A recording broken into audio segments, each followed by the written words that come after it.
You should do something, though, because, you know what I'm telling you? I'm feeling a little awkward. No. Make me feel more comfortable. Can you read me a bedtime story? Oh, hold on. Yeah, please. Hold on. Keep everybody entertained for 5 seconds as I find a bedtime story. Oh, funny.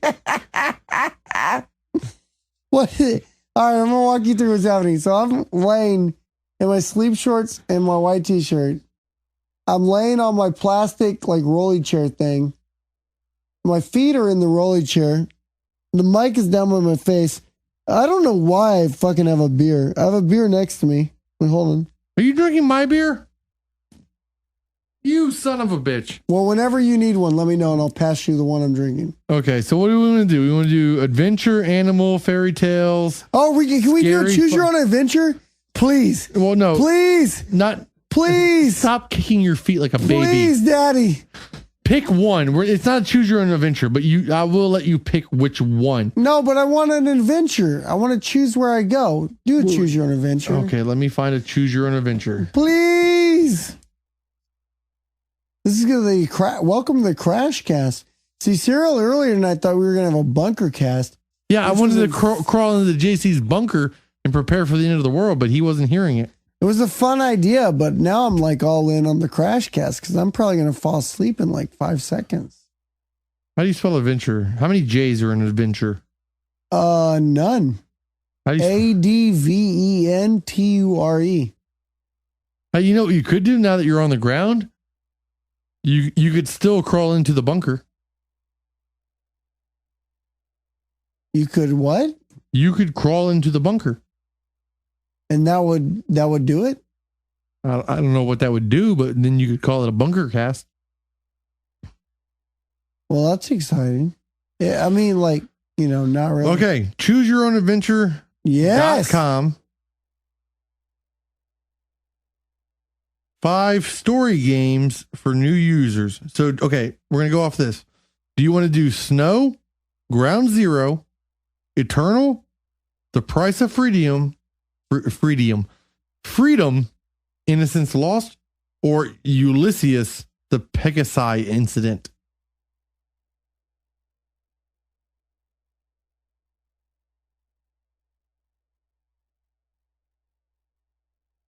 Any one of those is your choice. What is my choices? Snow, Ground Zero, Eternal, The Price of Freedom, Ulysses. Ulysses. Were you just asleep? I'm not going to say if I was or not. I think I had a dream, though. Hey, you can have this. You can have this. This is your gift. Oh, thank you. A full beer that you've drooled on. I haven't drooled. I've had one drink. I'm going to go Ulysses. Okay. The Federation of the Worlds contains 6 different species, homeworlds, with hundreds of colonies, space stations, and outposts. For over 100 years, the 6 major species, those capable of interstellar travel, have lived in relative peace. The FSS Ulysses is a home starship for the Federation of Stellar Services, designed to carry out non-military roles such as scientific exploration, providing medical aid, and performing diplomatic duties. However, the crew has been called to the aid of the military branch of the Federal Stellar Services on numerous occasions in the past, and while not as heavily armed or armored as a military cruiser, her twin ship-scale particle cannons still pack quite a punch. So the story so far: a distress call was received at Starbase 14 from Pegasi Station, a mixed-species space station located on Sector 17. All the humans aboard Pegasi Station had fallen ill with a mysterious virus, and the starship Ulysses was quickly dispatched to examine the situation and hopefully to cure the disease before the humans are dead. God, this isn't going to work. Are you asleep yet? Pretty close, bro. Yeah, this isn't going to work because as soon as I get done with these next 2 paragraphs, it's how to read the game book. In this game book, Instead of playing a single character, you decide how numerous characters in the story will react. There's to no situations. like Mike Tyson's Punch Out. No, this is way too much reading for me right now. Why? Why for you? Why? Because I can't read.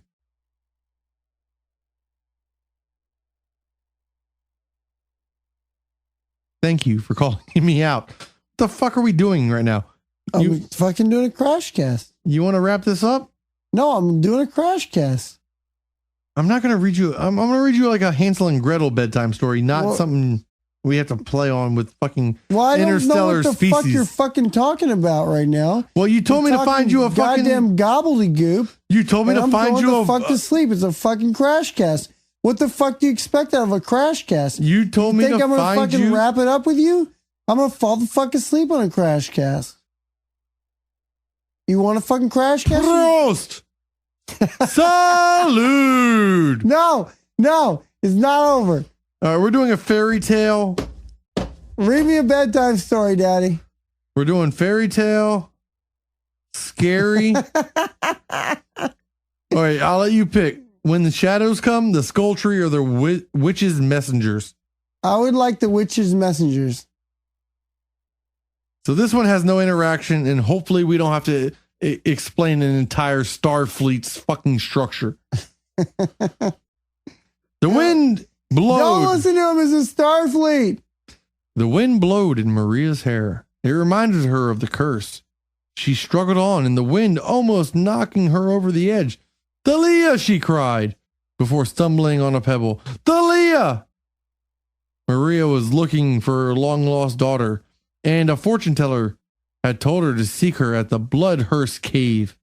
Years of searching had made her desperate for help, and she would go to every petty fortune teller, every fake oracle, just to be given some hope and then be beaten down.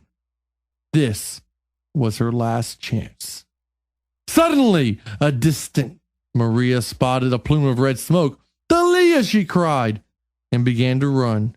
Oh, no. She stumbled again, and her knees began bleeding, but still Maria ran. When she got to the source, she found a hole, just large enough to walk into if she stooped. Maria checked her photo in the cave. What? Maria checked her photo of the cave. Spelling went to shit on that sentence. Yep, this seemed right. She ducked and stepped in gingerly, reaching out for a powerful darkness.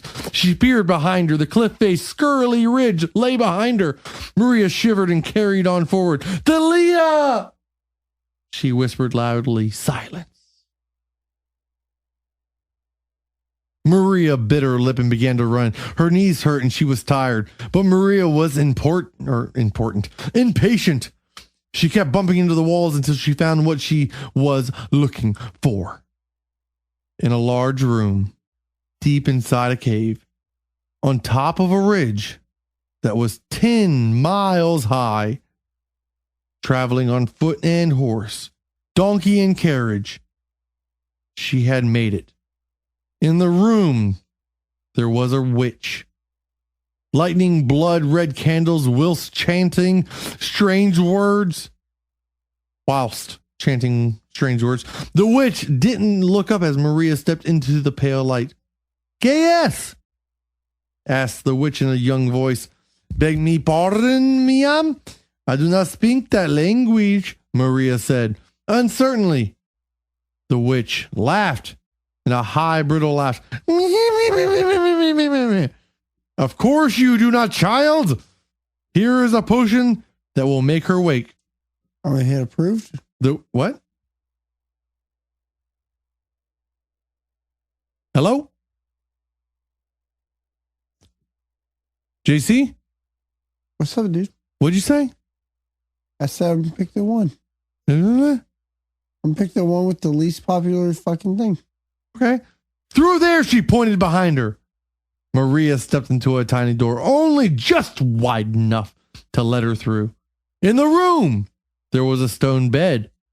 On the bed lay a young girl. She had been cursed by the witch after stealing some bread from the market. Again, spelling errors in this are horrible. And some lettuce from the witch's private stock. Then, accidentally, she had set fire to an important spell. So the witch had said she would sleep until one of her relatives discovered the curse and found the place to set her free. Maria took a stopper with trembling fingers and poured it into Thalia's lips. The girl did not respond. Suddenly, though, her eyes opened. She was 12, older than the day she was cursed. Maria and daughter embraced, and Maria smiled. It had been worth the journey to see her daughter. Again, goddamn, spell words right. She was middle-aged, but too old for 10 miles travel in one day. She was exhausted. Goodbye, my child, Maria said. Though silent tears and help, or through silent tears and helped Thalia up. Mummy, whispered Thalia. Maria nodded and sunk to the floor. Goodbye, she whispered again, and died. Thalia began to cry, and the witch came in. She made a great journey, the witch said grimly, and placed a finger on Maria's lips. Colors shined in her face. Where was I? Oh, again, as Maria began to cough.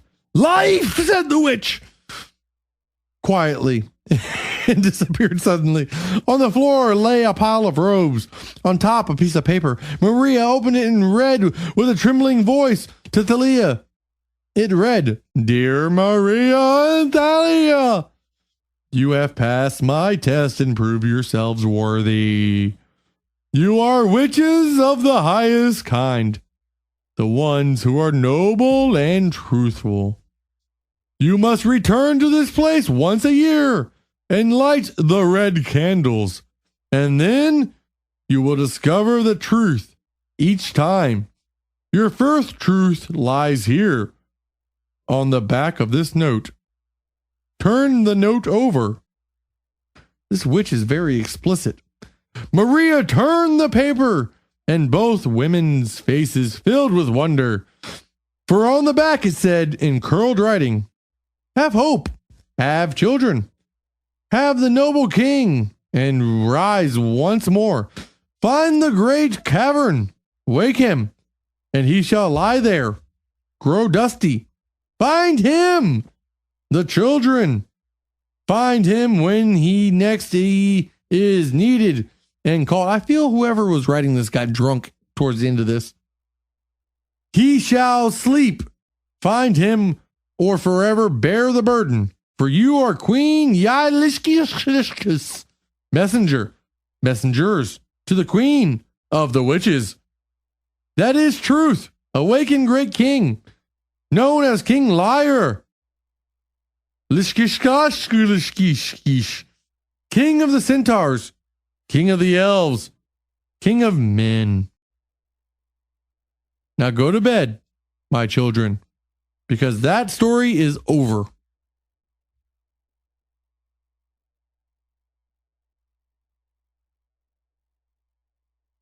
Good night.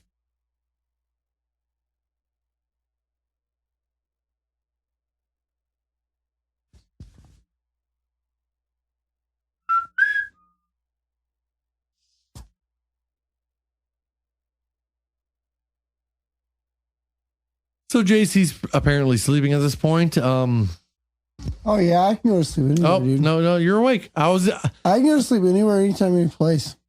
Oh, that's okay. I was just going to explain to the audience that I was just going to get up and leave and let the recording go until you decided to wake up and turn it off. And they could listen to you sleep for the next 4 hours. Yeah. Sound like a plan? That's a plan to me. All right.